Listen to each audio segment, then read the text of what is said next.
जय हिंद साथियों। इस वीडियो में आप लोगों को मैं बेसिक ऑफ ट्रायंगल के बारे में बताने वाला हूं। इसका मतलब होता है कि हम बात करने वाले हैं त्रिभुज पे बात करने वाले हैं। त्रिभुज के प्रकार के बारे में देखेंगे, त्रिभुज के परिभाषाओं के बारे में देखेंगे और त्रिभुज से संबंधित जो इसके सूत्र हैं उनको बनाया कैसे जाता है इनके बारे में भी बात करने वाले हैं। तो आप लोग इस वीडियो में बने रहिए और सीखिए मेरे साथ बहुत आसान और लॉजिकली ट्रिक के साथ। तो चलो मैं आपको बताता हूँ त्रिभुज की परिभाषा क्या होता है। त्रिभुज की परिभाषा होता है जिनकी तीन भुजाएं हो और तीन कोण हो, उसे हम क्या कहते हैं, त्रिभुज कहते हैं। साबित करना भी पड़ेगा, चलो साबित करते हैं भाई। ये क्या है, ये एक त्रिभुज है। देख लेते हैं तीन कोण और तीन भुजा है कि नहीं। ये पहली भुजा, ये दूसरी भुजा, तीसरी भुजा, तीन भुजा है, मतलब ये त्रिभुज है। अब त्रिभुज में तीन भुजा है तो तीन कोण भी हमें देखना है। पहली कोण, दूसरी कोण और ये तीसरी कोण, तीन कोण है। तो जिनके तीन भुजा हो और तीन कोण हो उसे हम क्या कहते हैं, त्रिभुज कहते हैं। समझ में आ गया त्रिभुज की परिभाषा। अब बात कर लेते हैं त्रिभुज के प्रकार के बारे में। तो त्रिभुज के प्रकार में एक जो प्रकार है वो है आपका समकोण है। समकोण त्रिभुज है, समकोण त्रिभुज। जो आपको ये दिखाई दे रहा है ना, ये कौन सा कोण है, मतलब कौन सा त्रिभुज है, तो ये समकोण त्रिभुज है। समकोण त्रिभुज में एक जो कोण है वो 90 अंश का होगा। क्लियरली है ना, ये फिक्स भी है। आप ऐसा नहीं कह सकते कि इसके जो एक कोण है वो 90 अंश का नहीं हो सकता, आप नहीं कह सकते। इसमें फिक्स होता है। समकोण का मतलब होता है कि इसके जो एक कोण है वो 90 अंश का होगा ही होगा। इनमें से देख लेते हैं, ये वो है क्या, ये नहीं है, ये है क्या, ये नहीं है, पर ये वाला जो है वो 90 अंश का कोण बना रहा है। तो समकोण का पहचान हम ऐसे ही करते हैं कि एक जो कोण है वो 90 अंश का होगा, उसे हम क्या कहते हैं, समकोण त्रिभुज कहते हैं। ये इसकी परिभाषा है, बहुत आसान है। क्लियर हो गया फंडा, ठीक है। अब समकोण त्रिभुज का जो क्षेत्रफल है वो कैसे निकला होगा, क्षेत्रफल देख लेते हैं। समकोण त्रिभुज का क्षेत्रफल, तो क्षेत्रफल को बताने से पहले मैं आपको बताऊंगा आयत के बारे में। ये क्या है, आयत है। और ये वाला क्या है, लंबाई। और ये क्या है, चौड़ाई। और ये भी क्या है, लंबाई। और ये क्या है, चौड़ाई। आयत का क्षेत्रफल पहले जान लेते हैं, क्योंकि आयत का क्षेत्रफल बहुत आसान है। आयत का जो क्षेत्रफल है वो क्या है, लंबाई गुणित चौड़ाई होता है। बस इतना ही होता है क्षेत्रफल में। अब मैं क्या करने वाला हूं, इस आयत को दो हिस्सों में बांटने वाला हूं। तो देखो, आपको एक त्रिभुज दिखाई दे रहा है कि नहीं, और ऊपर में भी एक त्रिभुज दिखाई दे रहा है कि नहीं। दो त्रिभुज दिखाई दे रहे हैं, मतलब एक आयत कितने हिस्सों में बट गया। त्रिभुज के रूप में देखो तो दो त्रिभुज का निर्माण हुआ, दो हिस्सों में बट गया। एक आयत जो है वो दो त्रिभुज का निर्माण कर रहा है। तो एक और दो, दो त्रिभुज का निर्माण कर रहा है। इसका मतलब क्या होगा, त्रिभुज का जो क्षेत्रफल है वो होगा लंबाई गुणित चौड़ाई अपान दो। कितने हिस्से हैं, दो हिस्से, एक और दो। तो यहां पे आ गया दो। समझ में आ गया। अब इसी को लंबाई ना कह के त्रिभुज में हम क्या कहते हैं, इसे हम एक लंबाई को हम ऊंचाई कहते हैं। क्या कहते हैं, लंबाई को ऊंचाई कहते हैं। और चौड़ाई को हम क्या कहते हैं, आधार कहते हैं। क्या कहते हैं, आधार। तो ये वाला जो ऊपर की ओर जा रहा है ना, ये है ऊंचाई। क्या है, ऊंचाई है। और ये वाला क्या है, आधार है। आपको समझ में आया, नहीं आ रहा है तो मैं आपको इसे बेसिक टॉपिक से समझाता हूं। आधार का मतलब होता है वो हिस्सा जहां पे हम चलते हैं। वो जमीन जो है ना वो आधार है हमारे लिए, क्योंकि बिना बिना कुछ, देखो क्या आप आसमान में चल सकते हो, नहीं, तो वहां तो आधार है ही नहीं। तो जहां पे हम चल सकते हैं वो क्या है, हमारे लिए आधार है। अब हम जैसे जैसे पहाड़ के ऊपर चढ़ेंगे वो क्या होगा, ऊंचाई होगा ना। तो हम जमीन में चल रहे हैं, जमीन में चलते चलते पहाड़ की ऊंचाई तक जा रहे हैं, तो इसीलिए इसे ऊंचाई कहते हैं। समझ में आ गया। तो इसका सूत्र क्या हो गया, जो लंबाई है वो ऊंचाई बन गया और चौड़ाई जो है वो क्या बन गया, आधार बन गया। ठीक है। और ये जो दो है क्यों आया, क्योंकि ये दो हिस्सों में कट रहा है, कौन, आयत। दो हिस्सों में कट रहा है और दो त्रिभुज का निर्माण कर रहा है, इसलिए ऊंचाई गुणित आधार आपको लिखना है, अपान दो लिखना है इसका क्षेत्रफल में। ये समझ में आ गया, क्लियर हुआ। ये बहुत आसान और बेसिक टॉपिक था। इसके बाद मैं आपको बताने वाला हूं, परिमाप बताने वाला हूं। परिमाप, परिमाप, परिमाप किसे कहते हैं, ये जो तीनों भुजाएं हैं ना इनके योग को हम क्या कहते हैं, परिमाप कहते हैं। तो इस भुजा को हम क्या कहेंगे, ऊंचाई, इस वाले को आधार, और इस वाले को क्या कहते हैं, कर्ण कहते हैं। तीनों भुजाओं का योग, तो कर्ण कर दो प्लस आधार कर दो और प्लस ऊंचाई कर दो, तीनों का योग क्या कहलाता है? परिमाप कहलाता है। अब इसमें प्रश्न जो आते हैं थोड़ा सा क्रिटिकल होता है। अब क्रिटिकल भी क्या कहना, बहुत आसान भी रहता है, मैं इसे सॉल्व करके और सिद्ध करके भी बता सकता हूँ। ठीक है, पहले पाइथागोरस प्रमेय पे बात कर लेते हैं, क्योंकि समकोण त्रिभुज में पाइथागोरस प्रमेय लगता ही है। ठीक है, तो पाइथागोरस प्रमेय क्या होता है? पाइथागोरस प्रमेय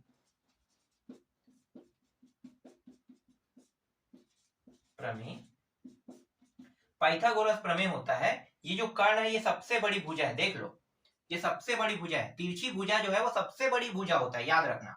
एक त्रिभुज में जो तिरछी रेखा है वो सबसे बड़ी भुजा होता है, तो ये तिरछी रेखा है मतलब सबसे बड़ी भुजा है, तो इसको हम क्या कहते हैं? कर्ण का वर्ग।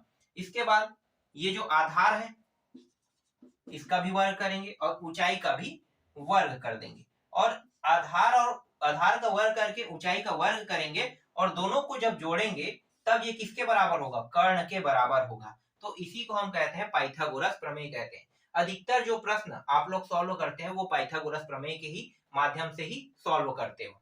समझ में आ गई ये सूत्र? अगर आपसे कोई प्रश्न पूछे, प्रश्न कैसे, जैसे कि 3, 4, 5 आप मान रख के देख लो। चलो मैं आपको एक प्रश्न बताता हूं, उस प्रश्न को सॉल्व करके दिखाता हूं। देखो बहुत आसान है।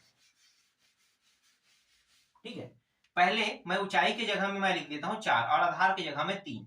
तो इसका जो क्षेत्रफल कितना होगा? 4 और 3 कितना हो गया?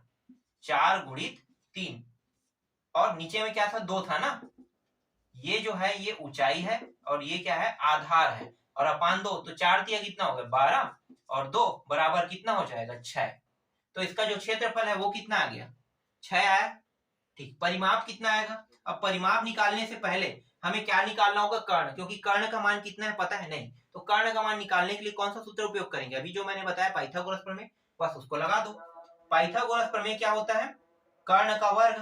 तो यहाँ पे लिखो कर्ण का वर्ग, फिर आधार का वर्ग प्लस लंब का वर्ग, या फिर हम उसे क्या कहते हैं? ऊंचाई भी कहते हैं, ऊंचाई का वर्ग। तो आधार का वर्ग कितना है रखेंगे भाई? 3 है ना, आधार का मान 3 है, तो 3 का यहाँ पे वर्ग है तो वर्ग रखेंगे। ऊंचाई का मान कितना है? 4, तो 4 का वर्ग हो जाएगा। और निकालना क्या है? कर्ण निकालना है, तो ये जैसा है वैसा लिखते चले आओ।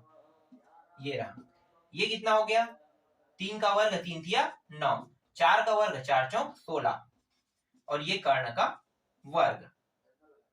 इन दोनों को जोड़ दो, कितना होगा? 25, और ये कर्ण का वर्ग। कर्ण से जब मैं वर्ग हटाऊंगा तो अंडर रूट लग जाएगा 25 के ऊपर, लग गया 25 के ऊपर। अब मैं ये चेक करूंगा कि 25 जो है, जो हमें 25 जो प्राप्त हुआ है, ये किसी संख्या का वर्ग बनता है कि नहीं। तो चेक करें, तो चेक करने का तरीका है गुणनखंड। 25, 5 एकम 5 पंचे, ये देखो जोड़ा बना दिया। ठीक, तो इसको हम ऐसे लिख सकते हैं 5 गुणित 5, बिल्कुल लिख सकते हैं 5 गुणित 5। तो इससे 5 गुणित 5 लिखेंगे तो जोड़ा बन रहा है, इसका मतलब क्या है? कर्ण का मान कितना होगा? कर्ण का मान 5 हो, जोड़ा बनने पर सिर्फ एक ही 5 निकलेगा। ठीक है, इसका नियम है। तो कर्ण का मान कितना हो गया? 5 हुआ। तो देखो कर्ण का मान निकल गया। अब क्या निकालने वाले? परिमाप। परिमाप जो है तीनों संख्या, तीनों जो भुजा है उसके योग है। तो ऐसे ही देख लो, 4 और 3 कितना हो गया? 7, और 7 5 कितना हो गया? 12, 12 इसका परिमाप है। ऐसे ही निकल गया। कितना आसान था। इसे कहते हैं इजी ट्रिक कहते हैं। मैंने आपको यहाँ पे सूत्र निकालना बता दिया और प्लस प्रश्नों को सिद्ध करके भी सॉल्व करना सिखा दिया। चलो आगे बात कर लेते हैं अगले त्रिभुज पे, जैसे कि समबाहु त्रिभुज है, विषम बाहु त्रिभुज है और समद्विबाहु त्रिभुज है। तो पहले हम बात करने वाले हैं विषम बाहु त्रिभुज पे। विषम बाहु त्रिभुज, ये क्या होता है? विषम बाहु त्रिभुज। विषम बाहु त्रिभुज जो है ना, इसमें तीनों भुजाओं जो है वो अलग अलग होता है। तीनों भुजाओं का मान क्या होता है? अलग अलग होता है। उसे हम क्या कहते हैं? विषम बाहु। मैं अभी आपको बताता हूं। देखो कुछ इस प्रकार से आकृति बनेगा, कुछ इस प्रकार से रहेगा। ठीक, इसका जो मान है वो 1, इसका मान जो है वो 2, इसका मान जो है वो 3। ठीक है, इस तरह से 1 इसका, 2 इसका, इसका 3 है। तो तीनों का मान अलग अलग है, देख लो 1 2 3। ये क्या कहलाता है? विषम बाहु त्रिभुज कहलाता है। विषम बाहु त्रिभुज के लिए जो सूत्र होता है ना क्षेत्रफल निकालने का, ये पूरा अलग है, पूरा अलग। ठीक है, इसका जो सूत्र है वो क्या रहेगा? इसका जो सूत्र है वो रहेगा एस माइनस ए, एस माइनस बी और एस माइनस सी। ये जो ए है, एक को मान लेते हैं, ठीक है, ये बी हो गया और ये सी हो गया। मैंने तो मान रखा है ना, 1 2 3 मान रखा है। तो ये ए भुजा है, बी भुजा है, सी भुजा है। ए भुजा का मान 1, बी भुजा का मान 2 और सी भुजा का मान 3 है। अब यहाँ पे ये जो एस है, ठीक है, ये एस है, इसका मान भी आपको पता होना चाहिए। तो एस का मतलब क्या है जानते हो? ये एस जो है, इसके लिए ये जो 1 2 3 तीनों भुजाओं की योग करके 2 से आपको भाग करने के लिए कहेगा, तब एस का मान निकलेगा।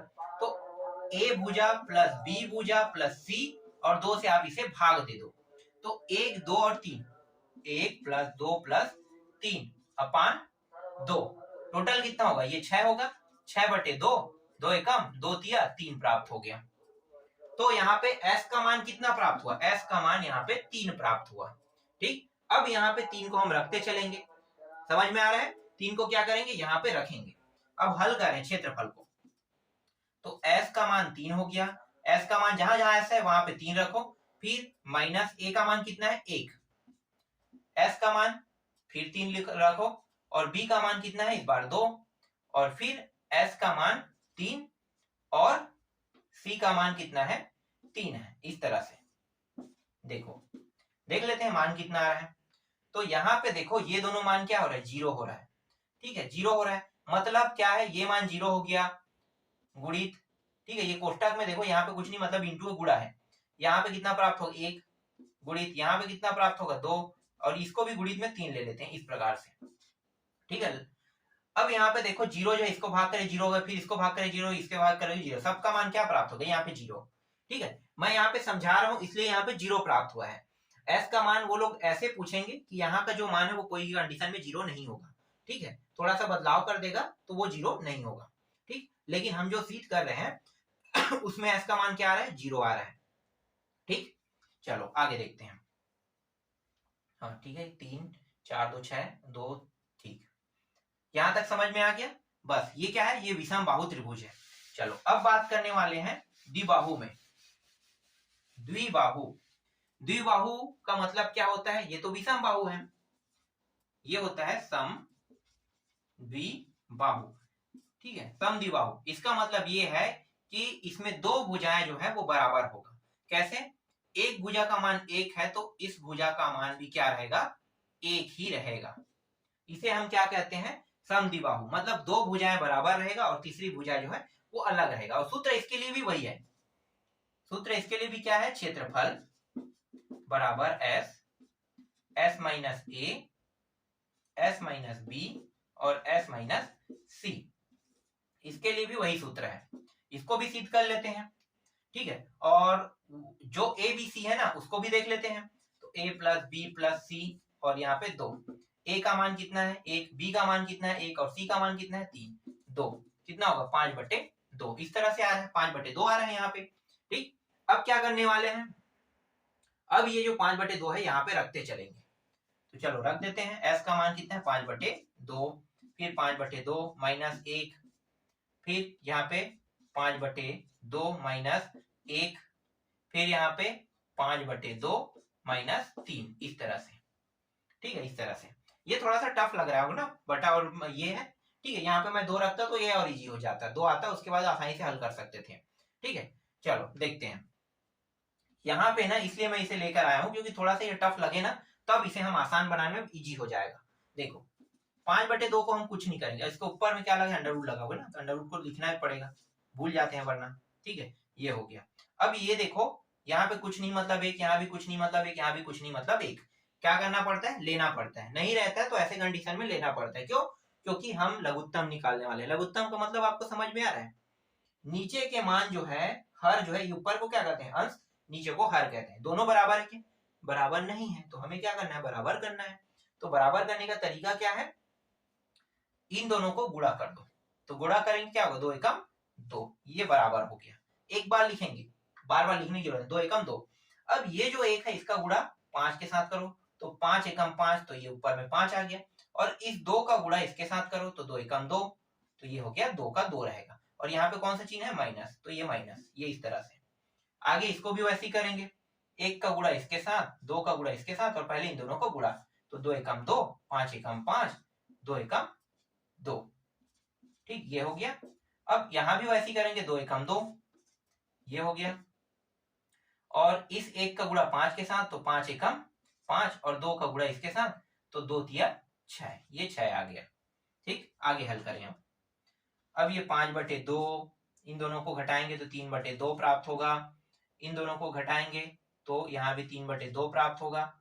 इन दोनों को घटाएंगे तो देखो ये -6 जो है 5 से बड़ा, मतलब -1/2 प्राप्त होगा, इतना प्राप्त होगा। देखो यहाँ पे आगे इसे हल करेंगे तो कितना निकलेगा, ये जो नीचे नीचे में इन सभी को गुणा कर दो, 2 दूनी 4, 4 दूनी 8, 8 दूनी 16, ये प्राप्त हो गया, 16 प्राप्त हो गया। ऊपर ऊपर को अब गुणा कर दो, 5 तिया 15, 15 तिया 45, और 45 एकम 45, तो -45 यहाँ पे प्राप्त हो गया।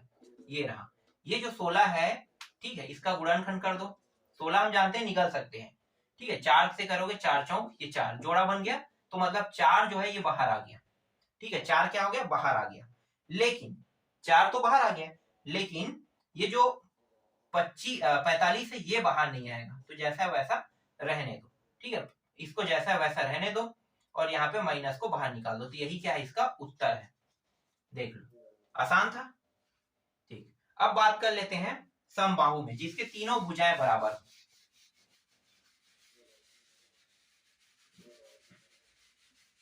जिसके तीनों भुजाएं बराबर हो, उसे हम क्या कहते हैं, समबाहु कहते हैं। ठीक है, उसे हम कहते हैं समबाहु त्रिभुज कहते हैं,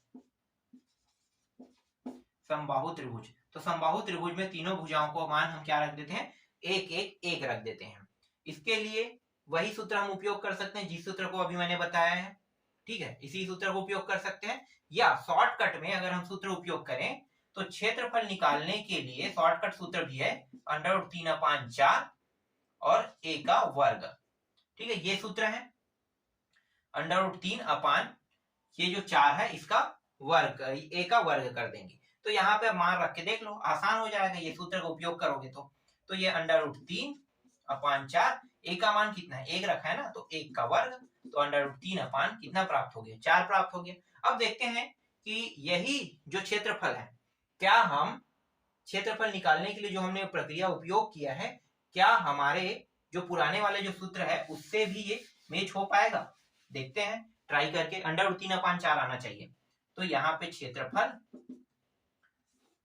और ये s minus a, s minus b और s माइनस c।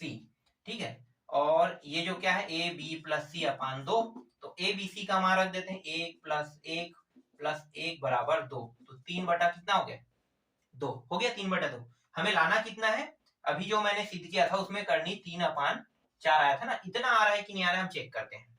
ठीक है, देखते हैं, अगर हम इतना ला पाते हैं तो डायरेक्ट सूत्र अगर आपको याद नहीं रहेगा तो आप इस सूत्र में मान रख के भी हल कर सकते हो। तो चलो ट्राई करते हैं। तो ये रहा, हम मान रखते हैं, यहाँ पे कितना प्राप्त हुआ, 3/2 प्राप्त हुआ ना, तो ये 3/2 गुणित 3/2 माइनस 1, 3/2 माइनस 1, 3/2 माइनस 1, तो 3/2, यहाँ पे कुछ नहीं मतलब 1, यहाँ भी कुछ नहीं मतलब 1, यहाँ भी कुछ नहीं मतलब 1, तो पहले इन दोनों को गुणा करो, इसे हम क्या कहते हैं, लघुत्तम कहते हैं। 2 आया, 1 का 3 से गुणा करेंगे 3 आएगा, 2 का 1 से गुणा करेंगे तो ये आ जाएगा 2 आ जाएगा। इस तरह से 1 का 3 से गुणा करेंगे 3 आ जाएगा, और 2 का यहाँ भी 2 आ जाएगा। ठीक है, मतलब सेम टू सेम प्राप्त हो रहा है, तो मैं लिख देता हूँ 3 - 2, ये रहा। ठीक, आगे हल करो अभी से, तो 3/2, और यहाँ पे घटाएंगे कितना प्राप्त होगा, 1/2 गुणित यहाँ भी कितना प्राप्त होगा, 1/2 गुणित कितना प्राप्त होगा, यहाँ भी 1/2। ठीक है, इन सभी को आप गुणा कर दो, तो ये हो जाएगा ऊपर का करनी 3 इस तरह से, और ये 2 दूनी 4, 4 दूनी 8, 8 दूनी 16, 16 प्राप्त हो गया। तो करनी 3/4 यहाँ पे प्राप्त हो गया। देख लो, हमें सीध यही करना था ना, मैंने बताया था कि यही जो मान आया था शॉर्टकट में वो यही था। तो देखो करनी 3/4 यहाँ पे आ गया। इसका मतलब क्या है कि अगर शॉर्टकट सूत्र याद नहीं है तो हम इस सूत्र का उपयोग करके, इसे सिद्ध करके वही मान सेम टू सेम ला सकते हैं। तो अभी मैंने आपको जो बताया वो समझ में आया, ठीक है, कोई डाउट नहीं, डाउट क्लियर हो गया।